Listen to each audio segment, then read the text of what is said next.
This is the Aftermarket Radio Network.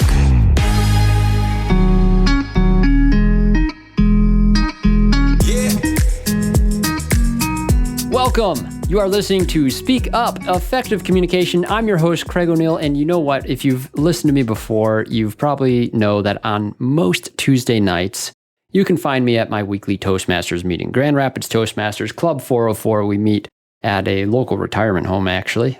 It's an interesting place to do professional development. Super great hosts, actually, some wonderful people in the hallway as well.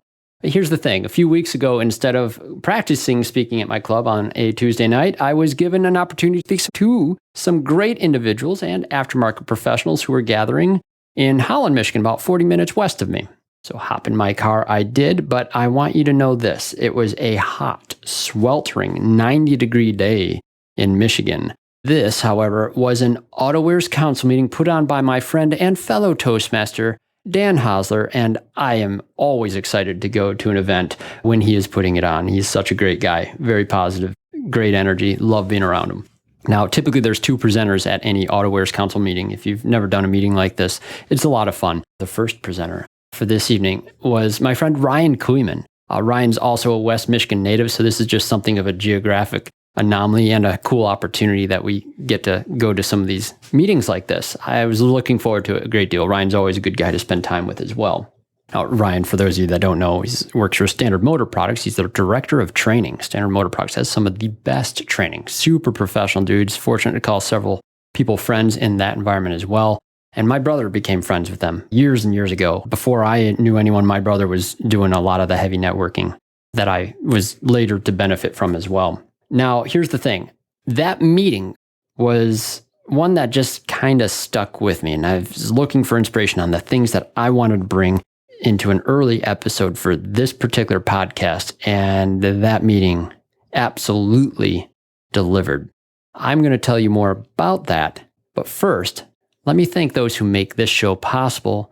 With the Institute's coaching, leave a legacy that endures. Foster careers and drive community impact. Start your journey today at wearetheinstitute.com/business-assessment. AutoFlow is your partner in technology. With AutoFlow, enhance your client interactions in a single thread before, during, and after the visit. To see how AutoFlow makes it simple, visit autoflow.com. Are you tired of juggling multiple tools to manage your auto repair shop? Say goodbye to the chaos and hello to streamlined efficiency with AutoLeap, the #1 all-in-one auto repair shop management software. With AutoLeap, you can sell more, save precious time, and delight your customers with every interaction. Are you ready to convert clients to members? AppFueled specializes in creating custom apps tailored specifically for auto repair businesses. Get started today by visiting appfueled.com and build your first app like a pro. Your trusted companion, ShopDog Marketing, is right by your side, attracting the best customers and building long-term growth. Call ShopDog Marketing today or visit shopdogmarketing.com. The shop we met at was Westside Auto, and on this hot 90-degree day, let me tell you this, despite being a beautiful facility, it is, like most shops in West Michigan, not air-conditioned. It's a very intermittent issue for us to need the air conditioning. Being hot, that does pose some presentation challenges. That, not to be understated, it's an important thing. If you're speaking in front of a group, you do need to be aware of the environment. And I had already tailored my presentation to be a little shorter than normal and try to get a good, clear point across. And this is a hot night, and we're in a shop. And the last thing people have been in a hot, muggy, warm automotive bay all day, well, they're not going to want to sit in a hot, muggy automotive bay for the rest of the night either, and that's exactly where the table and chairs are set up in this case. Fortunately, there was a very large fan blowing air on the room, but as you can guess, for the large fan, that creates the noise of a fan. It's very difficult to hear over that. It creates projection challenges for presenters as well. There's also no audio-video equipment on the site, which is also normal for an automotive bay. Fortunately, Ryan had a pull-up screen. He had his projector. We were able to plug into that and had no issues there. The fun part is having to decide who's actually going to present first. In this particular case, Dan asked me and Ryan who wanted to go first, and I personally didn't care. Ryan didn't care, but I suggested Ryan go first anyway. I like going second in some of these situations anyways because I get to take some notes and I get to build off of something that people say. I usually like to take something they say and put put it into the proper spot in my own presentation to draw emphasis and pay credit to something positive that they brought up in their own presentation. It's one of those skills that you'll learn practicing in Toastmasters. It can be very effective. Now, Ryan fortunately agreed, and this is where I really appreciate it. And this is why this meeting stuck with me for weeks afterwards. Ryan started with a joke. Ryan's got a good sense of humor, those of you that know him. He began with this. He said, "I've never been the opening act for Craig O'Neill before, but here it goes," right? And so gets the laughter, of course. And I, of course, laugh as well because it's funny. And I'm just me. I'm just a guy. There's nothing obviously special here. But there is. And so I've written down my notes, and I was already looking forward to how I can tie in that statement with my own introduction in a moment. And tie it in I did when it became my turn. I went up there and I corrected Ryan. I said, "Hey, Ryan, just want to draw attention that this was not the first time you've been the opening act for us. In fact, you've been the opening act probably 10 plus years ago now, when you started introducing us to this professional training that you offer the industry and bringing us into that network and being able to be contributors and beta test some of those things. And you really showed us a professional side of the industry that frankly just feel very fortunate to be a part of today." And yeah, good. All right. So this was kind of the neat thing about it for me.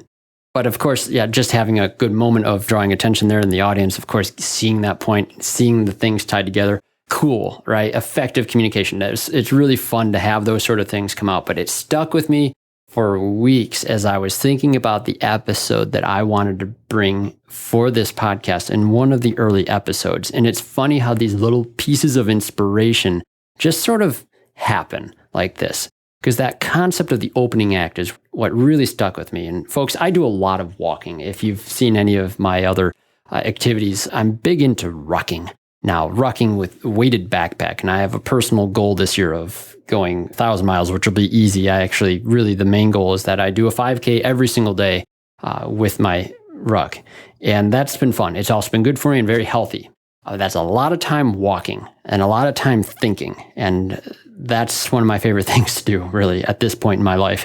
A lot of clarity in that. And this particular meeting kept coming back to my mind as I think about how an episode like this should go. And so this is just one part of it. The other thing I want to communicate is what I ended up communicating in the presentation I did.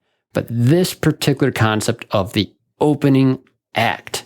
Now, take the word act out of it, just the opening act, opening presentation, whatever. You have been brought into wherever you are right now by someone that it's probably worth acknowledging. I had so many people that were great influencers, from Carmen, the podcast, to Bob Greenwood, who introduced me to the podcast years ago when he became my coach. Guys like Ryan Kooiman, Eric Ziegler, being able to attend regular John Thornton seminars here in town, thanks to the proximity close enough to Chicago. We'd see presenters like him. I mean, there's an amazing list of names, even right up through where I am today. My boss, Chris Cloutier, certainly. And a whole bunch of other friends that if I tried to name you all right now, it would be impossible. But there'll be some episodes where we'll get to acknowledge those as well. But here's the thing. You are an opening act for someone. You are influencing someone. And someone's influencing you. I really want you to think about that. And if you can share some comments with us on this, I'll provide some more information here in the show notes on where you can submit some comments and ideas for me. I'd love to hear about an occasion where a certain individual was an opening act that helped pull you into where you are right now. And then one of the things we're going to do on this show, we're going to talk a lot about talking and effective communication in general.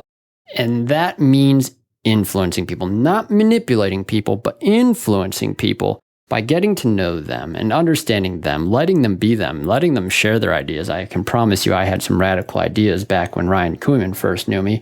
He was ordering pizzas for us for the training that we were doing, and I was the guy that made him get some vegetarian ones for a while. I'm over it. I eat meat again. But being able to tolerate some crazy ideas from individuals and still bring them into a place where they can develop and become more professional and better eaters. I think that's one of the real strengths that we can accomplish here. And one of the things I want to have fun with with this show. So think about that concept, the opening act. Looking to take your shop to the next level of quality service, team culture, and overall profitability? At the Institute, we provide personalized coaching that aligns with your goals of financial stability, excellent customer service, and employee satisfaction. Our priority is helping you establish significant and sustainable progress. We work with you to create strategies that reduce the stress of running your business, improve your quality and performance, and optimize your profitability. Experience the benefits of professional coaching by visiting wearetheinstitute.com/business-assessment. Hey friends, as you know, I'm a proud member of the AutoFlow team, and let me tell you, we've changed how business is done for auto shops everywhere. We support your client experience before, during, and after the work is done. Imagine this. Timely updates sent directly to your clients, branded digital vehicle inspections, and seamless communication from start to finish. That's why shops love AutoFlow. And hey, with those 5-star reviews rolling in, you'll wonder how you ever managed without us. Take an important next step and take your auto shop to the next level. Visit www.autoflow.com. Get on board with an AutoFlow trial. Are you ready to meet your perfect auto repair shop management software partner? Well, say farewell to the days of transactional relationships and hello to a true partnership that elevates your business. The number one all-in-one solution is AutoLeap. You're not just getting software, you're gaining a dedicated ally committed to your success. AutoLeap will help you sell more, save time, and delight your customers at every turn. From scheduling appointments to creating estimates, generating invoices, managing technicians, and seamlessly syncing with QuickBooks to keep your records updated. Experience the difference a true partnership makes. Visit AutoLeap.com and book a demo today. AutoLeap, your trusted partner for success. Is your auto repair shop ready to fuel your customers' experience with an engaging loyalty app? AppFueled specializes in creating custom apps tailored specifically for auto repair businesses. Now, your customers can book appointments, view service history, and interact with their vehicle maintenance all from their smartphones. Don't miss out on connecting with your tech-savvy clientele. Join the App Store with AppFueled and elevate your shop's experience. Get started today by visiting appfueled.com and build your first app like a pro. Want to see your auto repair shop thrive? Are you looking to drive more customers to your auto repair shop? Let ShopDog Marketing be your guide. Our customer-first approach, combined with AI-driven creative content, ensures top rankings. Dominate mobile first and voice search with our specialized expertise. Reach out to ShopDog Marketing today and start growing your business. Don't miss out on this chance to boost your business. Visit shopdogmarketing.com. Now, for part 2 of this episode, I want to move into what I did with the rest of my presentation, as I think that it's going to also clarify a little bit more about where we are communicating from right now as an industry and where we go from here. So once I had done the introduction for the presentation, I moved straight into the points I wanted to make. And I like to start with audience engagement whenever I can. I think that's an effective way to keep people engaged and find out where we're going to go here. And so I had a question for the audience that night. What is the context by which we are educating our clients right now? The context by which I mean, what's the situation like? It's not a trick question. We face it every single day in auto repair shops. It's real simple. We have a client's car. Their car has a problem, and it costs money to find and repair that problem. Is that an easy place to take someone and help them understand our industry? So they don't really think about our industry much when their car isn't in our shop. I have tested the concept with my home Toastmasters Club, and I've had this conversation with my home Toastmasters Club.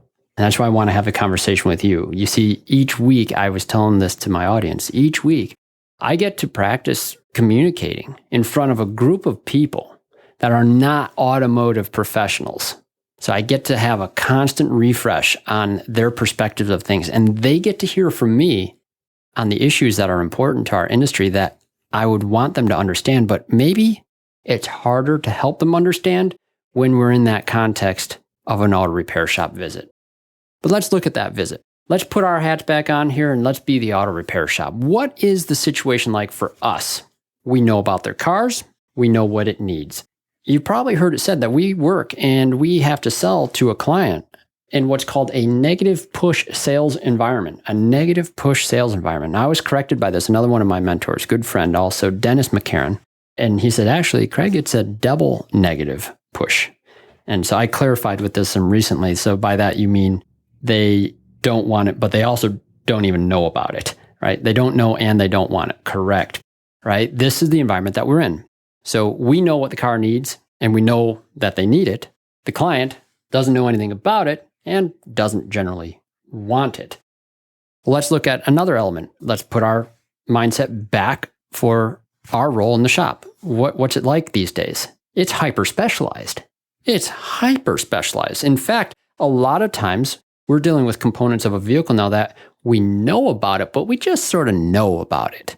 I'm a transmission specialist. I grew up in the family transmission shop, and we were accustomed to the fact that a lot of our friends who were awesome at other things in general repair, or some of our diesel specialists too. Like, my goodness, I don't know anything about how a diesel engine works except for the basic principles. There's guys who specialize in this stuff. Same thing with transmissions. But each one of our hyper-specialized segments of the industry is now itself so specialized. If we wanted to know all about it, we can't. We couldn't. We can't actually be an expert in every area of a vehicle now. The guys who have a good knowledge of electricity are probably in great shape to be pretty effective in a lot of things. But even within that, there's collision specialty, there's mechanical, there's guys who are really good with tires and alignments and things that the average general mechanical guy may not be. You could go on and on. The point is this: with hyper-specialization, communication becomes paramount, and how effective we can communicate some areas of complexity matters even within our own industry. Now, take that same thing and put it back towards the client. Now, they haven't got the context that we have for understanding things. Let's go to the medical industry for just a minute so you can embrace this point with me.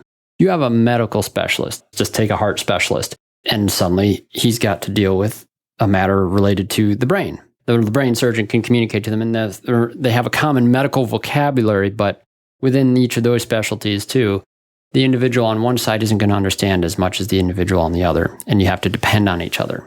When you take that and you apply the same sort of idea to the client again, so we're hyper-specialized, clients are very much not, and they're also paranoid. There's some real trustworthiness issues here. Now, in the shop, in my experience, and certainly again in our geographic anomaly here in West Michigan, I've been surrounded by some of the coolest people in this industry and some of the greatest shops in the area. We're actually, as far as the Grand Rapids community and the Holland area too, we're really blessed with some remarkable repair facilities. And I love telling clients that. But clients don't trust shops generally. And that's not just me saying that. That's an actual AAA study.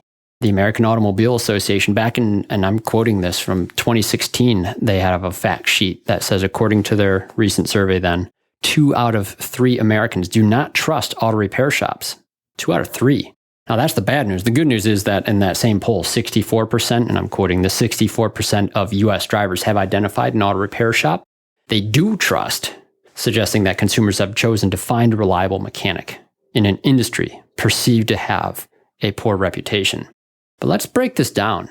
The fear cited in the article, the number one fear, and I asked this to the audience that night, what do you think the number one fear is for clients in an auto repair shop?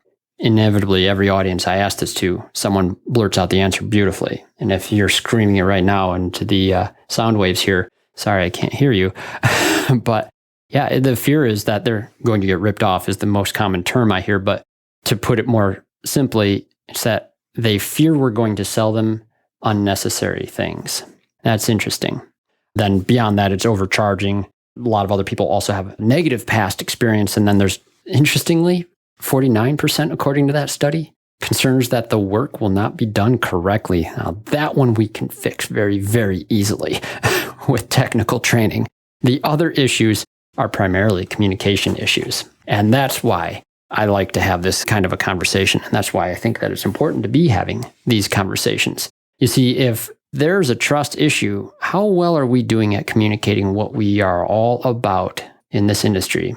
And that's where I had a little bit more fun. Like, one of the things I talk with Dennis McCarran on occasion, and I loved it. He's worked in so many different environments, and from a sales perspective, I remember him giving an example of, all right, an O2 sensor's on and service engine light is on. for a problem with an oxygen sensor. And the tendency we have as specialists in this industry is to go into a lot of detail about all the things that it could be on why an oxygen sensor is bad, the other elements that could be causing this. You don't just go changing the sensor or anything else, but sometimes that is inevitably the piece that needs to be done. And if you're selling the oxygen sensor and the customer asks why it's necessary, a good question you should definitely ask. But the answer, the way Dennis says, well, right now, Mr. Client, it's turning on your check engine light. I thought it's just such a funny response to this because it's so not our knee jerk on this. But there is some element to this that we have to understand as well. We can overcomplicate the snot out of just about everything in our industry at this point, and it doesn't stick with our customers, especially when we are dealing with people verbally over the phone versus a written explanation or using images and notes and other things in digital media today. People cannot retain the information that we want them to. And that's really the point here. What I want to encourage, instead of trying to educate people on the spot, all of the things about their car, we need to be spending a little bit more time getting to know them and conveying what we're actually doing. We're giving them peace of mind. And for those of you who like to read, I like to read. And one of the books that I read a while ago was by Jordan Peterson. Say what you will of Jordan Peterson or any of the controversy that surrounds him. The book 12 Rules for Life had this amazing quote in it that I think ties a knot on the point that I'm trying to make here for you. And I'm going to quote this directly from this short excerpt here. When a car quits suddenly or is involved in an accident and must be pulled over to the side of the road, we are forced to apprehend and analyze the myriad of parts that car as thing that goes depends on. When our car fails, our incompetence with regards to its complexity is instantly revealed, and that has practical consequences. We don't get to go where we're going, as well as psychological. Our peace of mind disappears along with our functioning vehicle. We must generally turn to the experts who inhabit garages and workshops to restore both functionality to our vehicle and simplicity to our perceptions. That's mechanic as psychologist. It's Jordan Peterson from 12 Rules of Life. It's mechanic as psychologist. I love it though. And if we wanted to break that out a little bit further, the main thing that I want to see is that the client's peace of mind has disappeared along with the functioning vehicle. And what we're actually restoring, other than just functionality, is also simplicity to their perceptions. We can get them back going without all of the extra weight on top of other things. So think on that. All right. So in this episode, we have talked about the opening act. We've talked about where we're communicating from a little bit. And where we're going to go from here is going to be a little more fun, I think, in so many ways. We're going to talk a lot more about some speaking strategies, techniques, and we're also going to dive into a concept that I didn't go into in this particular episode, but there is a concept called client relating capability. And that is what I'm going to tease next. So we're going to be putting together some really cool stuff on this. I think it's a worthwhile journey. And I want to thank you for journeying with me on this as we all strive to become more effective communicators. This is going to take a lot of different directions. Sometimes we'll focus a little bit in the shop. Sometimes we're going to be well outside the shop thinking about bigger things. And yeah, we're also going to pull in some speeches from history and some other great authors too, because I think that there's a lot of people that have a lot of great things to say about talking. With that, thank you so much for listening today. Thank you again to our sponsors. Please go out there. Make sure you are a great opening act for someone else. Be interested in others. Keep listening. And thank you. You've been listening to Speak Up, Effective Communication with Craig O'Neill on the Aftermarket Radio Network. Follow Craig on your favorite podcast listening app and on his YouTube channel. Let him know what you'd like him to speak up about. Craig is all for advancing the automotive service aftermarket.